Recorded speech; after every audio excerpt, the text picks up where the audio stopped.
नागेश म्हणा तुम्ही मंगेश म्हणा.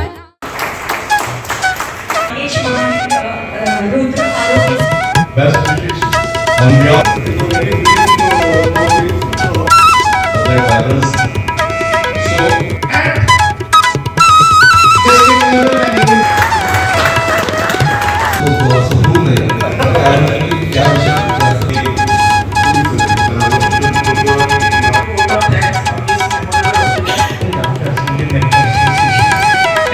Unit structured activities delivered at the social spiritual all the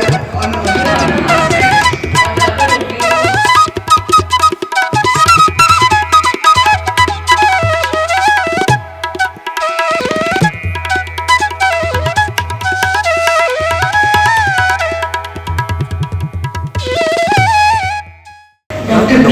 Panikar, she'll be talking on palliative care in elderly. She's the director at Sahaba. Dr. Mimi. So I'm the founder of an institute called Sarabhag, which is again an assisted living place for senior citizens based in Mumbai. We have 3 centers and I currently look after about 68 senior citizens in all today.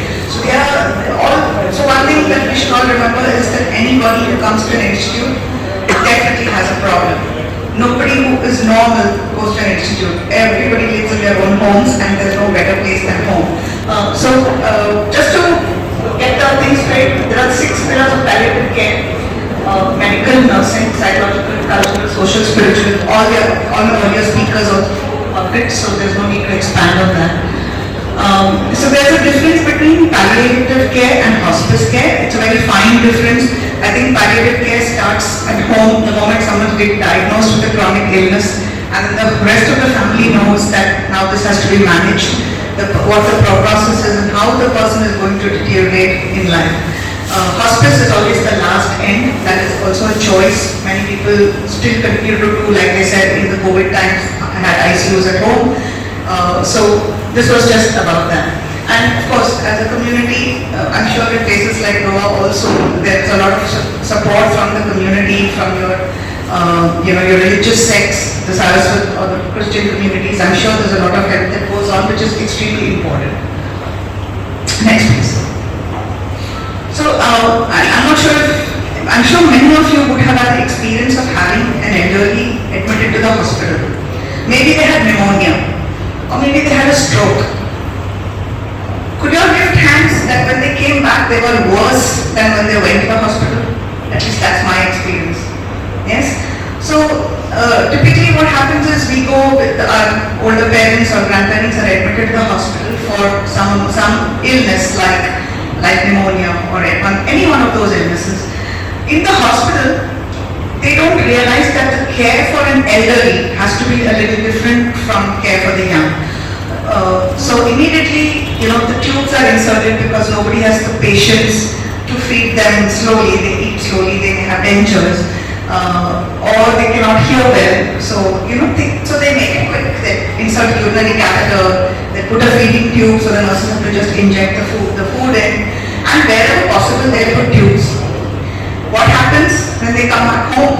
It is a big humongous task for the family to rehabilitate them to come to normal life. I have experienced this many times when we admit people from my own facility. I try as much as possible to care for them and treat them in-house. But at some time we have to, and when they come back, they almost always have a bed sore if they're admitted for more than 5 days. Because they don't clean them up on time, they don't change their diapers on time, they don't turn them. So these are things that we should now learn about. Please. So I don't need to emphasize the need for human connection. There is no bigger treatment than love and affection, which is genuine. Like Dr. Desai said, compassion, and it should be from the heart. This is something that I cannot emphasize enough, because if you do not have, can I ask you, how many times do you hug your parents? How many times do you touch your parents? How many times do you kiss your parents or any older members of your family? As they get older, we isolate them. We don't touch them enough. And that itself is the start of this, this isolation that the elders feel. So my first give back to you is, apart from just speaking kindly and being very affectionate to them, please please touch them, please hug them. Continuously, whenever you're sitting with them, hold their hands.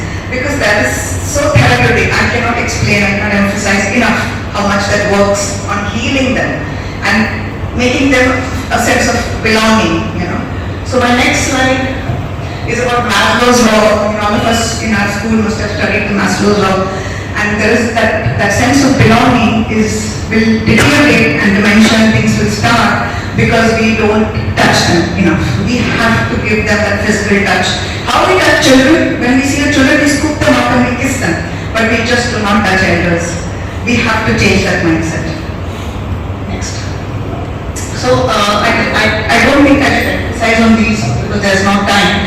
But we have seen, practically I'll tell you, so I have seen the entire transition of somebody with dementia.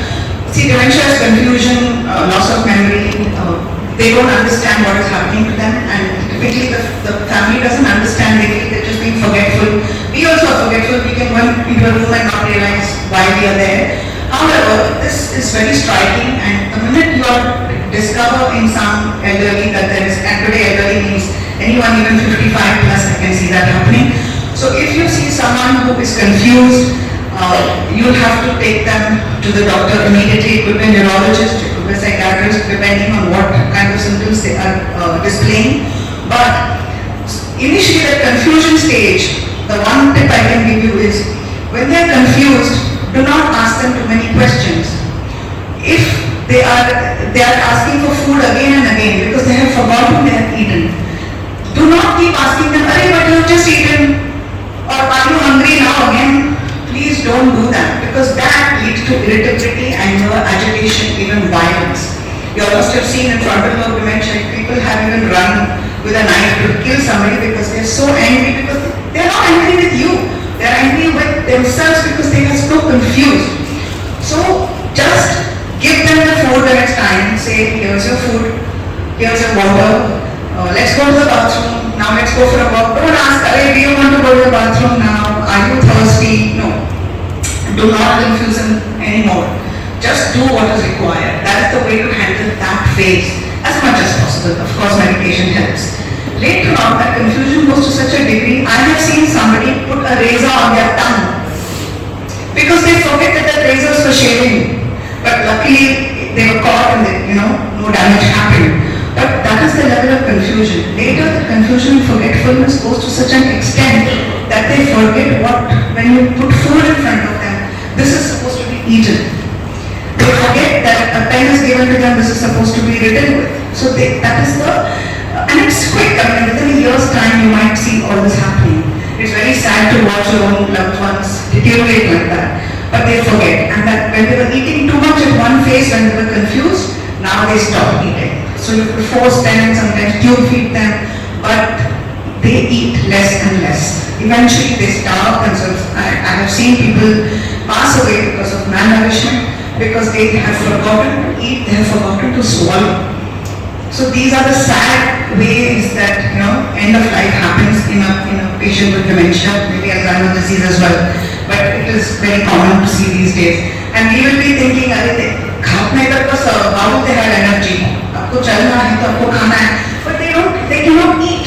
They're physiologically all okay, but they cannot eat because their mind has shrunk, their brain has shrunk.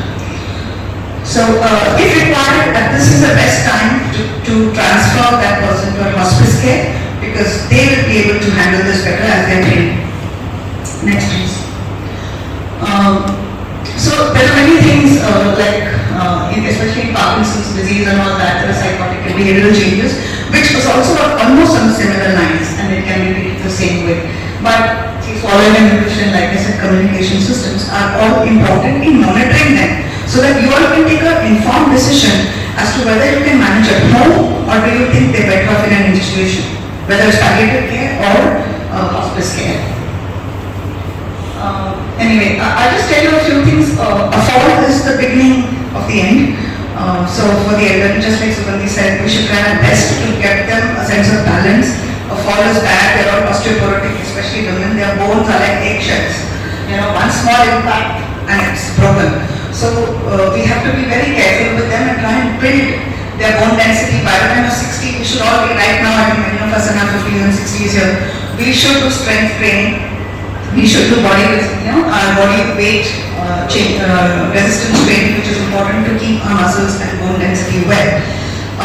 There's also B12 deficiency in many of us. This also, it's one of the factors that can lead to falls. So your home, if you have a child, you will make sure that the child proof the home is. So make sure that the home is also like that for a parent who tends to fall. Let there not be clutter, let there not be too much furniture, no carpets, no slippery things, maybe grab bars here and there, which will help them not to fall. And encourage them to use a stick. See, they also think they are not old. You ask an 85-year-old, no, I'm not old, I don't want to hold a stick. But encourage them in such a way that they try and use adequate tools so that they don't fall. Yes, next. This I said, okay. Bed-sore management, again, I'm sure we have very esteemed doctors over here. It's something so common. It starts because of pressure sores, and it's an extremely challenging thing to treat. I have seen extremely bad cases where one lady would come to me, she had sores on her back and both the sides. She was at home looked after by caregivers from the bureaus, and she was in a terrible state. We had to eventually put 2 backbones for her, which helped to a certain degree. But in my opinion, homeopathic tinctures work wonderfully in the dressings of this. We put calendula and echinacea tincture. It really helped that flesh grow back. And we also did oxygen therapy. So we would just hold oxygen, fresh oxygen from the cylinder, 10 minutes, 3 times a day. I found that helped very well. So all of us, as doctors, we could all do our methods, but these are some tips that I could give you which helped me deal with those bed sores. Apart from, of course, changing position and all that, which is very common. Next. I spoke about this. If they continuously don't eat the PEX tube, it's a procedure, small procedure, where your tube is directly inserted into the intestines, and we can feed them like that. Instead of having, everyone know that the nasogastric tube extent is discomfort. That's 6 inches between your nose and your throat. It's very uncomfortable for them. So if you have to feed them long term with the tube, a PEG tube is always better than the RICE tube, the nasogastric tube. Next please. So again, in palliative care, it's a stage where there is no real cure, and we should always think what is the best cure possible. And often because I run facilities, I have to ask the families, what would you want me to do? If your parent has a terminal thing like a stroke or a heart attack, how do you want me to do? Do you want me to put them on the ventilator? These are questions we all have to face at some point of time. It's best that we have our knowledge and information in place so that we can take the best decision. Yes, next. Next. This is the last, yes. So thank you so much. I hope I've given you some insight into this. I think we should leave alone the stigma of institutionalizing our parent or loved one, because there's a team there, there's a community there who will talk to them, love them, touch them, kiss them, and have a lot of the activities for them, which makes their quality of life better. So I think we should all be opening our minds to this particular aspect. Thank you very much indeed.